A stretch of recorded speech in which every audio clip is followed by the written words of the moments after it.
Hey everyone, it's Dr. Kelly Nickerson from Power Emotion Rehab. And you might be wondering, why the heck am I in the bathroom talking to you? Well, I just wanted to take a little bit of your time today to kind of go over what happens and what we should do if we have a fall in the bathroom. There's a couple different ways we can do this, but I want to go over them briefly just to kind of show you the safest way. Unfortunately, a lot of falls happen in the bathroom, whether it's we're getting dizzy in the shower or the floor's a little bit wet. They happen. So I'm just going to go over a couple of ways we could possibly get up from the ground, especially if no one's home or we don't have our cell phones nearby. So the first way I'm going to show you is typically I have a tub shower. So some of you might not have this if you just have like a walk-in shower.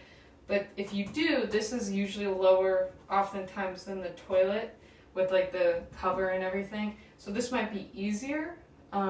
But I'll show you both. Alright, so if I had fallen, what you want to do first is to attempt to crawl over to where you're going to sit. So whether it's the toilet or here, you're going to crawl over to where you're going to sit. Alright, so I'm going to show you as if I don't have anything else to hold on to. Like, this is a little bit easier than going with the wall. So I'll show you this way. Alright, so you can kind of brace against the wall like this. Do not use unless it's a true grab bar, do not use a towel bar. Because if it's just like a towel rack, it's going to fall. And then that could lead to you falling as well. Alright, so what you're going to do first is you're going to set up perpendicular to where you're going to sit. So I want to sit here, so my body's facing this way. So it's I'm perpendicular, hard word, to here. Alright? So what you're going to do is the leg that's further away from you, and it might be different for every one of you. If you have a better knee is arthritic, then going this way might be more difficult because you're having more pressure on this knee longer. So you might have to see which one might be better for you. So if I'm going here, I'm going to get this leg that's furthest away out. Okay? And then again, you can kind of use your upper body here or here to kind of brace.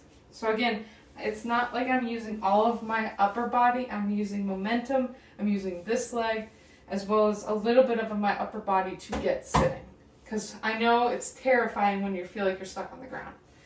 Alright, so what I'm going to do is I'm going to use the wall to brace and then put one hand down here to just have as my stability points here. Alright, so you're going to see me kind of move this way. What is that? Counterclockwise. Alright, so my goal is to sit here. Ready? 1, 2, 3. So when you do that movement, this is pretty simple. I'm not using a ton of my arms. So this leg's going to brace and you're going to try to shift your hips here. You're shifting your hips counterclockwise. It seems like you're going away where you want to sit, but that's where so you have to go away so your butt can get there. So I'll show you again. Ready? 1, 2, 3.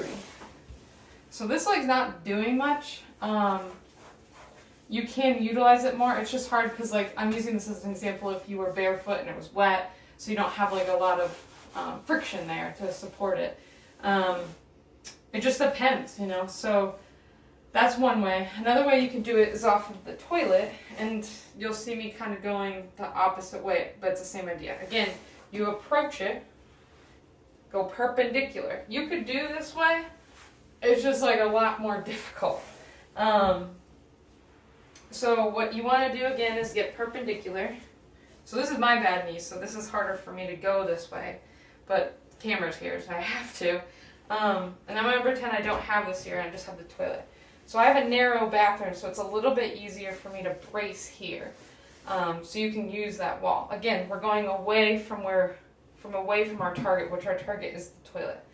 Alright, so I'm going to use my hands here, and I'm using my leg to brace myself against the wall, and then momentum. So ready? 1, 2, 3.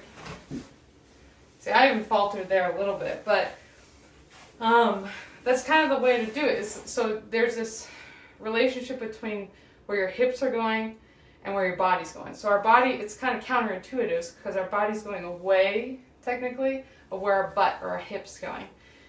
But those are two of the easier ways to get up from if you do have a fall in the bathroom, unfortunately. So there are people out there that say you can use the sink or even a doorknob to get up. I don't like those because, like, for example, my sink is really high, so I don't have enough ability to kind of pull myself up that way. And then the doorknob, some of those will just fly off. And then again, you're falling again, possibly hurting yourself again. So I would try to use the tub and the toilet first. But ideally, if the best way for you to get up if you do fall in the bathroom is to have a family member come help you if they're able to. That's the most important way, because this is just in case you don't have your cell phone or you're home alone. Now, I always recommend patients to have their cell phone in the bathroom, especially if they have a history of fainting or vertigo or any issues like that, just in case. But yeah, so that's enough bathroom time with Kelly. So I hope you enjoyed this video, and if you have any questions or comments at all, just comment below and I'll get back to you. I appreciate your time and I hope you have a good day. Thank you.